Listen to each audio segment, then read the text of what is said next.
Rob, maybe just introduce yourself to everyone if you would to start. Sure. I'm Rob Green. I'm the CTO and co-founder of Dizzion. We're an end-user cloud computing platform. What's your relationship with IGEL? How do you know them and how do you work with them? So we're an IGEL partner. A few years ago, we decided to embark on the endpoints. We're a traditional DAS provider.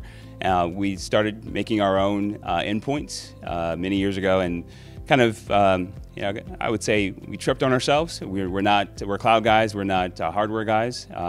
So we decided to go out into the market and find someone who had the same strategy we had in regards to endpoints and managing endpoints, and really IGEL was the only one who fit the bill. So we partnered with them on a couple of big deals, and we're now a certified partner. And how did the deals go? Phenomenal sales. I mean, these things kind of sell themselves. The UD Pocket is what we lead with, which is great when I can go into a customer and say, hey, you can turn all those laptops into secure endpoints and tie into our DAS by just putting this little USB key into and booting from it. So it sells itself. It's a great tool and allows us to actually remove some of the roadblocks for folks adopting DAS. Really, it's about, look, I just bought a bunch of endpoints, laptops, desktops, what have you. I love the idea of VDI and the cloud, but I'm not going to get rid of all these PCs. What am I going to do with them? Well, IGEL's the answer. So they made a move at IGEL 2 years ago to say, you know what, we're deliberately going to move off being a hardware provider and we're going to be a software provider and an integrated software hardware. Would you say that that's the evolution of the business, where it's going and where the smart play is going? Absolutely. And it was one of our core strategies when we launched our endpoint line, was to have a software-only version of that because it gives you the most flexibility. So again, that strategy I think is going to continue to play. Software is king and the hardware is going to become ubiquitous, and really having that ability to take any device and put an OS on it and really drive that just adds tremendous value. Just a bit of a story, when we launched our product, our Z-Link product, we manufactured them out of China. They were okay. They weren't the greatest, I'll guarantee that. We put Windows on it. And we thought, hey, we can manage these using Windows tools and it'd be great. Unfortunately, it failed miserably during Windows updates. So imagine having these in manufacturing facilities, in people's houses, all over the place, and the C drive fills up.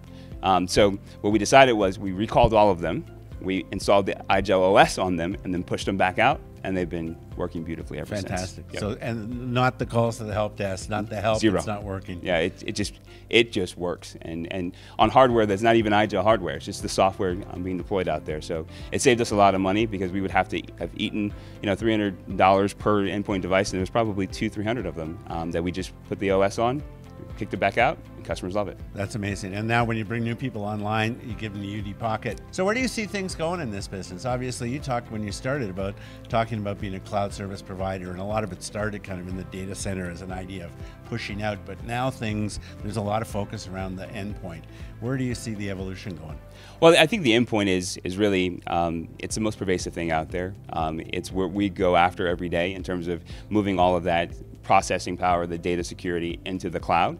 So I think that the more we can make it simpler for endpoints to be managed, the more we can make a software play and be, again, ubiquitous on the hardware side is a big play. So I think things are moving towards the cloud always, and then being able to manage these endpoints from the cloud, from a single interface, is the next evolution, and I think we'll continue to grow and grow. Three things jump at me from what you just said. Security, you said, big issue. Cost, big issue. And also user experience is the third thing. Yes. What is great about IGEL, I think, in my humble opinion, is that you get a consistent user experience regardless of the device. So can you talk about that? User experience, cost, and security? From a user experience, I love user experience because that's why we are here. So when Dizzion was first started, we had to go up against MacBook Pros. So we had to provide a cloud desktop that would perform on par with the MacBook Pro, and we beat that, and we succeeded in that area. Cost of management, I think, is really what we focus in on, because when you have to layer on people and processes and new software to manage things like patching, updates, antivirus, you now remove all of that, so cost goes down inherently with the IGEL platform. From a user experience perspective, IGEL brings a tremendous amount of speed, flexibility, and capability that allows our customers to consume our product.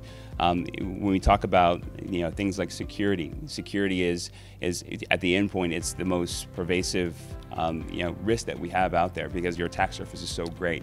With IGELs at the endpoint, that gets removed, right? It's simple and it's simplified. And then we talk about cost. There's no additional cost to manage and patch and provide software updates and antivirus and all the things that are inherent with like the Windows 10 world is removed. So it's far less costly to manage 1,000 IGEL devices versus 1,000 Windows 10 devices. Rob, you've done a lot of installs with IGEL. What's your favorite kind of install story? Well, I mean, there's so many out there that we've done, and you got to imagine we've got a lot of our customers who are working remotely. So if you can imagine a large healthcare provider and their agents who are doing medical billing are all over the United States, and some are actually in Germany. And before we rolled out IGEL, they would be calling our help desk constantly. We've had things like, hey, my computer won't boot, hey, I can't log in, all of these things that would just kind of pop up. And we're 24/7 shop, so it's very hard for us to actually scale out and make sure that we're actually doing that end user justice by supporting them. When we rolled out the UD Pockets, it was funny, the entire help desk call volume went to almost zero.